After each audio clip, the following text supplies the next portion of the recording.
تو میں اس کا عینی گواہ ہوں۔ اور فارچونیٹلی چونکہ میرا تعلق بیک گراؤنڈ جرنلسٹک کا ہے، تو آپ جانتے ہی ہوں گے میں نے اپنی ڈائری بھی رکھی تھی، اور میں نے ان دنوں کی لمحہ بلمحہ رویداد نوٹ کی تھی، مومنٹ ٹو مومنٹ۔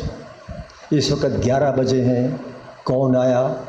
اب 12 بج گئے، کس نے بات کی، آل دس جو امپورٹنٹ ایونٹس ہیں ان کا میں نے اس طرح سے اس میں ذکر کیا ہے۔ اور زرداری صاحب بیمار ہوئے تو کیا ہوا، اور اس ایک واقعے نے میں نے جو میری نظر میں صدر زرداری پر یہ ایک خودکش حملہ تھا جو اس وقت کے آرمی چیف اور انٹیلیجنس چیف نے کیا تھا، اور اس حملے میں میری رائے میں زرداری بری طرح زخمی ہو گئے، لیکن کسی کے ہاتھ کچھ نہیں آیا، ملک کو شدید نقصان ہوا۔ تو یہ میں نے بیان کیا ہے اور ذمہ داری کے ساتھ بیان کیا ہے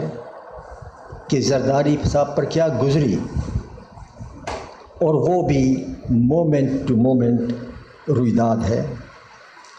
ایک اور بڑی چیز ہے، وہ یہ ہے کہ چودھری افتخار صاحب اور زرداری صاحب کے درمیان جنگ، اور یہ ایک طویل سیکشن ہے جس کے اندر 12 چیپٹرز ہیں کہ یہ جنگ کیسے شروع ہوئی، زرداری صاحب کیوں نہیں بحال کرنا چاہتے تھے، کیوں بعد میں بحال کیا، اور وہ کون سا لمحہ تھا جب زرداری صاحب نے فوراً کہا کہ ناؤ انف از انف، اور یہ پیغام پہنچ گیا۔ اور میں اس چیزوں کو میں نے قریب سے دیکھا جب یہ بن رہی تھی تاریخ، اور زرداری کو یہ کہنا پڑا ناؤ انف از انف، اور اس کے بعد جو چودھری افتخار صاحب تھے ایک بہت بڑے اونچے گھوڑے پر سوار تھے، اور پھر وہ اس گھوڑے سے کیسے نیچے اتر آئے۔ وہ کسی کی فتح اور کسی کی ناکامی نہیں تھی، لیکن اس واقعے کا اور جوڈیشری کا اس وقت منتخب پارلیمان اور منتخب صدر اور منتخب وزیر اعظم کے خلاف جو وار ہوئے، اور اس کا جواب جب دیا گیا تو اس وقت تو لوگوں کو سمجھ نہیں آئی، لیکن آج 10 سال بعد عدلیہ جس مخمصے سے دو چار ہے، وہ میں سمجھتا ہوں کہ اسی جنگ کا شاخسانہ ہے۔ اگر وہ جنگ اس طریقے سے نہ ہوتی جو ہوئی، شاید آج عدلیہ ان مسائل سے دو چار نہ ہوتی۔ تو یہ بھی پاکستان کی تاریخ کا ایک انتہائی اہم واقعہ ہے۔ اسٹیٹ انسٹیٹیوشنز کے درمیان وہ جو اس وقت جنگ ہوئی، اس کا 10 سال بعد کیا اثر ہوا، یہ بھی اس میں کتاب میں۔ پھر ریمنڈ ڈیوس کا آپ نے نام سنا ہوگا، تو اخبارات تو یہی کہتے ہیں کہ ریمنڈ ڈیوس کو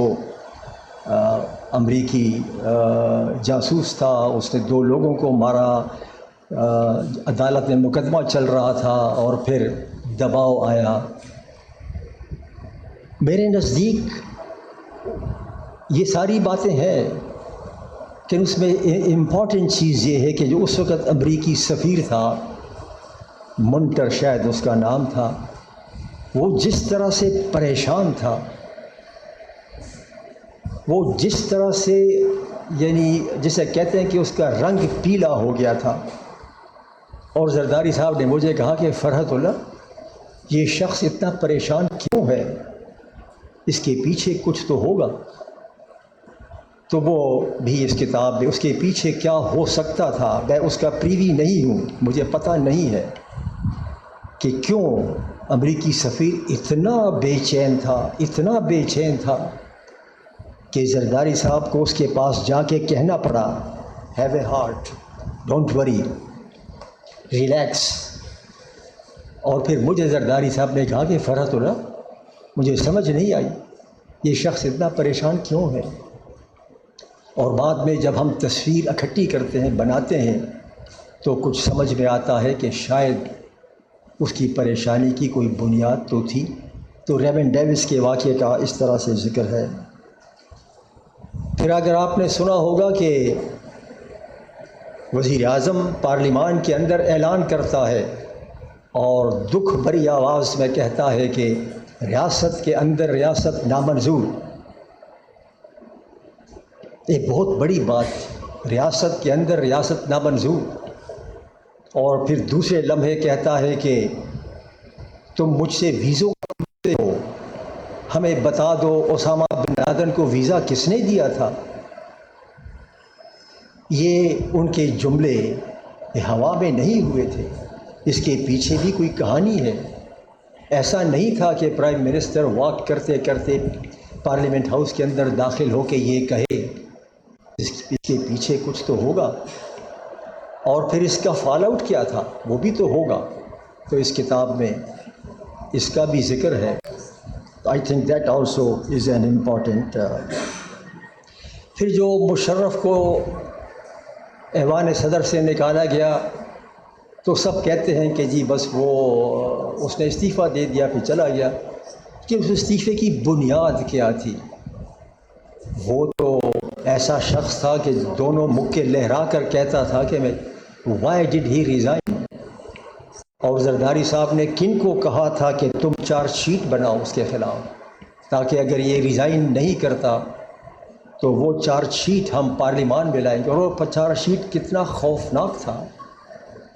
اور وہ چارج شیٹ آج تک منظر عام پہ نہیں آیا، آج تک نہیں آیا، کیونکہ وہ چارج شیٹ ڈرافٹ صورت ہی میں تھا۔ جب 18 اگست کو خود ہی مشرف نے اعلان کیا کہ میں استعفیٰ دے رہا ہوں، اور وہ ڈرافٹ چارج شیٹ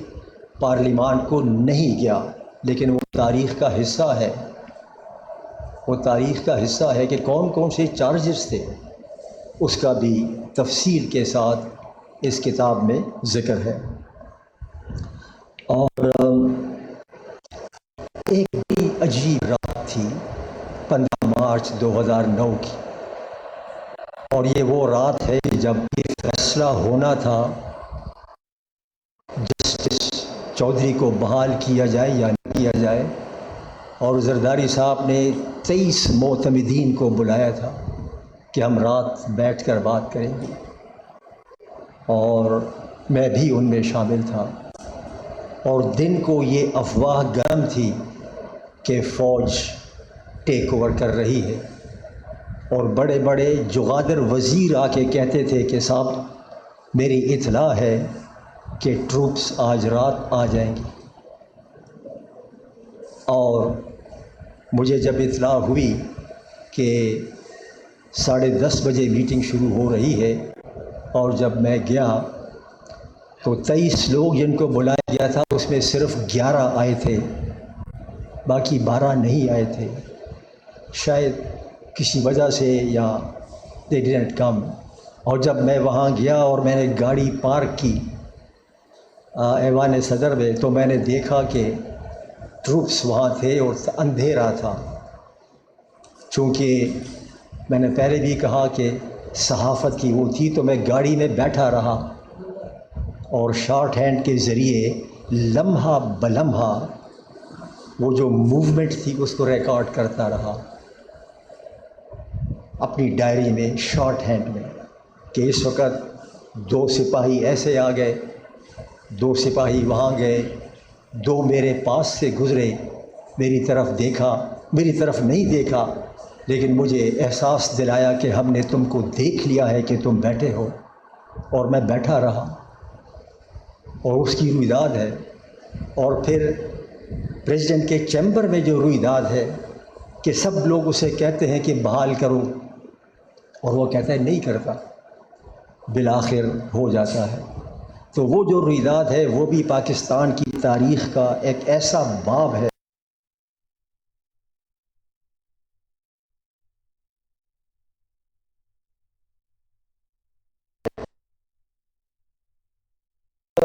میں کہہ رہا ہوں کہ یہ زرداری صاحب کی تاریخ نہیں ہے، یہ ان واقعات کی تاریخ ہے جو ایوان صدر میں ہوئے، اور اس پہ ظاہر ہے کہ ان کا تو تو ذکر ہوگا، لیکن اس کے اندر تو اور کردار ہیں، صرف زرداری صاحب تو نہیں ہے. تو کچھ ایسے ہیں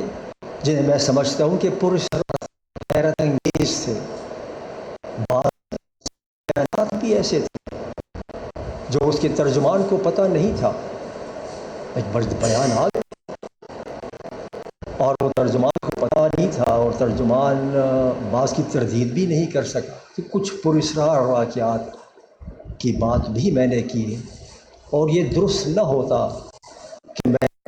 ان کا ذکر نہ کرتا. After all, this also is a part of history کہ یہ بیان ایسے آئے تھے اور کیا ہوا کیا نہیں.